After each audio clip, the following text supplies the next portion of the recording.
Malcolm, on your trip abroad, you said you sensed a feeling of great brotherhood, and that conceivably you would be working toward integration in this country now. At least this is what you're reported to have said. Have you any comment on it? I don't think that I ever mentioned anything about working toward integration.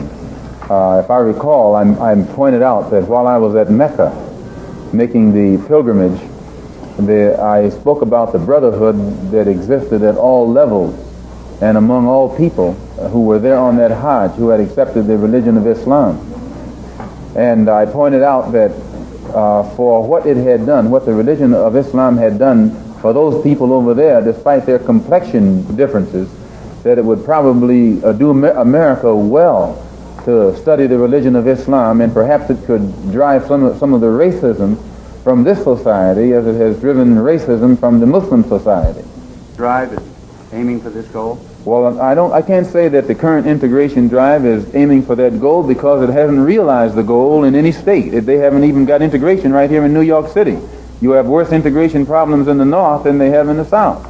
So if it doesn't work if you can't bring about integration in New York City as international, cosmopolitan, up-to-date as it's supposed to be, you will never get integration anywhere else in the country.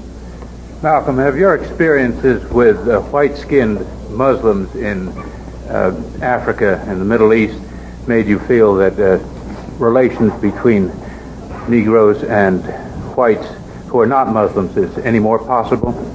When I was on the pilgrimage, I had close contact with Muslims whose skin would in America be classified as white, and with Muslims who themselves would be classified as white in America.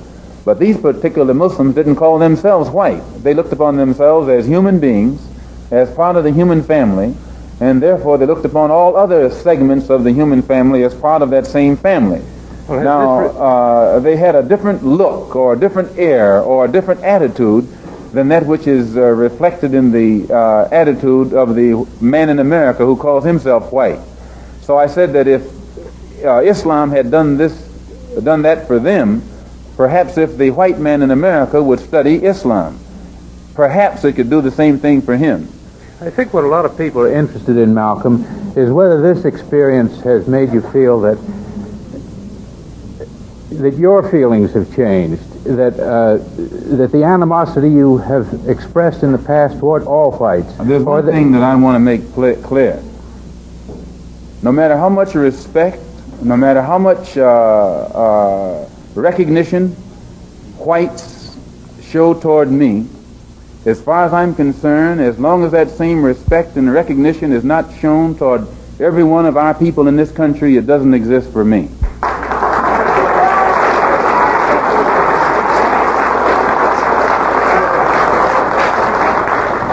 Malcolm, are you prepared to go into the United Nations at this point and ask that charges be brought against the United States for its treatment of American Negroes? Oh, yes. Please. I think you're right in my camera. The audience will have to be quiet.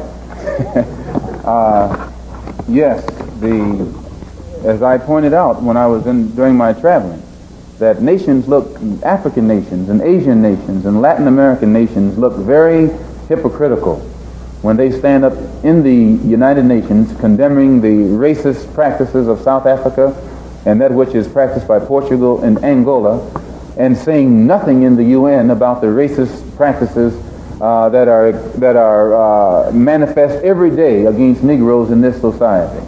Even in South Africa, those Africans aren't faced with bayonets and aren't faced with police dogs. And when I was in Beirut, I saw a picture on the front page of a Negro being beaten in Tennessee, on the front page of the paper in Beirut.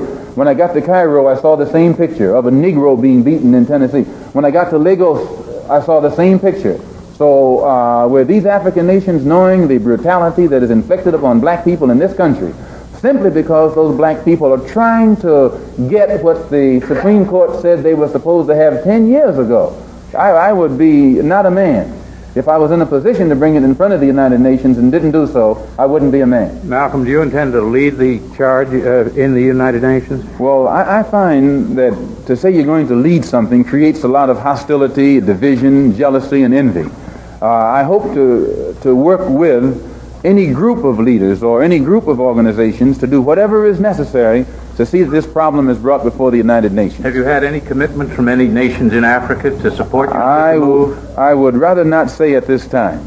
But one thing I found in my travels, all of them look upon us as their long-lost brother. You realize the implication is that you have had such commitments when you say... This is your interpretation of what I said. One thing that I found in all of my travels was that all of the Africans, not only Africans but the Asians and the Muslims, look upon us as their long-lost brothers. And America had actually tricked many of them into a hands-off policy by giving them the impression that she was honestly trying to do something to solve the problem. My argument over there was designed to prove that it is impossible for the United States government to solve the race problem. It's impossible for a government which has 16 senatorial committees, over which 10 are chairmaned by Southern segregationists, and 20 congressional committees, over which 12 are chairmaned by Southern segregationists. This is a segregationist, racist government that's controlled by people from the South. They can't solve the race problem. Do you intend to take any part in the political campaign this fall? We intend to take part in everything that will get results at eliminating the injustices that our people are confronted with in this country. Politically, economically, anything. Will you support candidates of either of the two parties? We'd rather not say at this time. Are you prepared to work with some of the leaders of the other civil rights organizations? Certainly. We will work with any groups, organizations, or leaders in any way, as long as it's genuinely designed to get results. And any action on the civil rights bill, how will this affect the direction of your movement? Any action on the civil rights bill? Well, I'm surprised that all of these civil rights groups combined haven't converged on Washington long before now. I'm surprised. If they took all the time and the expense of going down last year, singing their songs and things of that sort, before they even started the filibuster, I'm surprised that they have permitted the filibuster to go on as long as it has and have not taken any concrete actions to bring it to a halt. Would you join another march to Washington? Oh, yes. You didn't last year, did you? I didn't last year because I was a part of the Black Muslim movement, which has as its policy a hands-off attitude in becoming involved in any phase of the struggle of the so-called Negro in this country for what he feels are his rights. And my disassociation from that particular religious group gives me complete freedom to involve myself in anything that I honestly and sincerely feel is designed to get results. How would you say this pilgrimage to Mecca has altered the course of your relations with the movement of Elijah Muhammad? Well, I don't know. I'm not here to discuss the movement of the Honorable Elijah Muhammad in any way. I would say this, that the pilgrimage at Mecca is an anthropologist, would be an anthropologist's paradise, because it's the only event and the only spot on earth that has every specimen of humanity in the same place at the same time, practicing brotherhood and in harmony. It's the only place where I've ever seen brotherhood practiced by people of all races, of everything. Has this been a religious experience? Definitely, I went because of my religious beliefs, and I think that I have a better understanding of my religion. I was a state guest while I was there for 12 days of Prince Faisal, who was the present leader of the government. He made everything available to me to give me every opportunity to get a better understanding of the religion of Islam. When I first got there, I was in a compound because it wasn't known that I was there. And once they found out I was there, they put me in a suite at the Jeddah Palace Hotel, gave me a car with a chauffeur and a mutawif who could speak Arabic and take me wherever I wanted. I could go back and forth between Mecca and Jeddah every night if it was my desire. I have never been given more hospitality and treated with more brotherhood than I was treated in Arabia by the Muslims there. Does your new beard have any religious significance?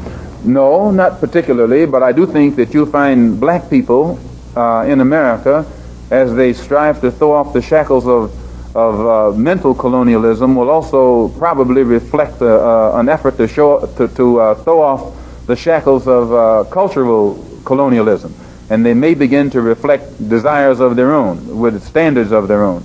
Malcolm, what specific concrete move would you make that other civil rights leaders have not made to ensure passage of this civil rights bill?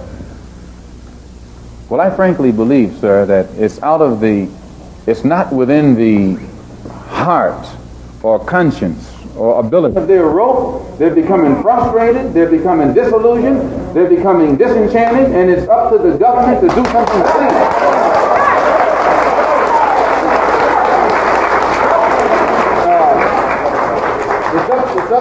It's up to the government to do something about the condition.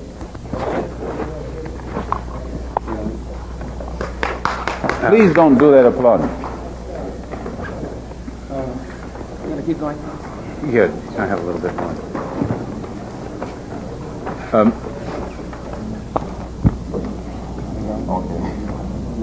Yeah, okay.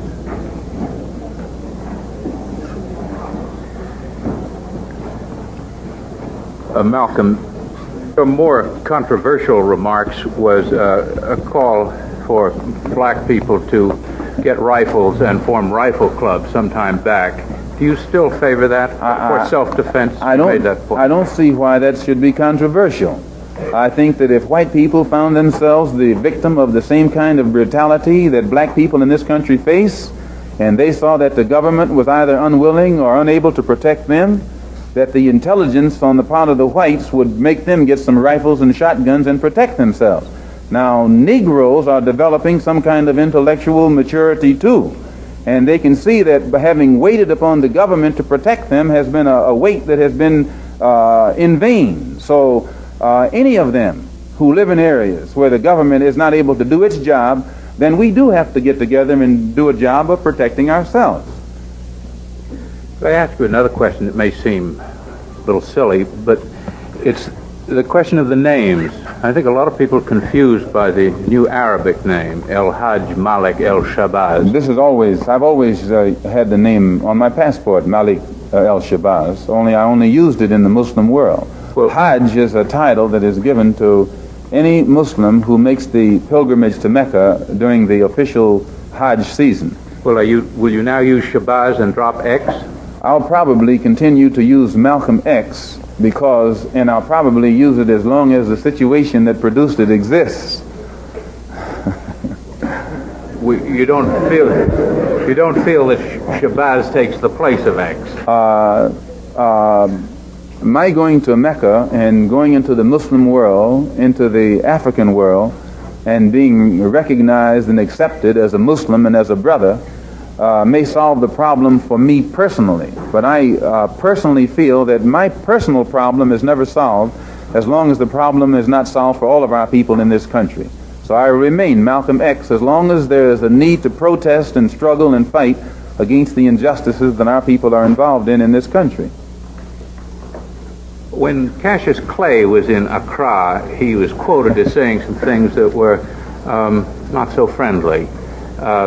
Could you have anything to say about that? I don't know anything about what he said. I'm always reluctant to believe what I read in the newspaper that one black man supposedly said about another black man. Well, and if I have anything at all to say about Cassius, I'll say it to him.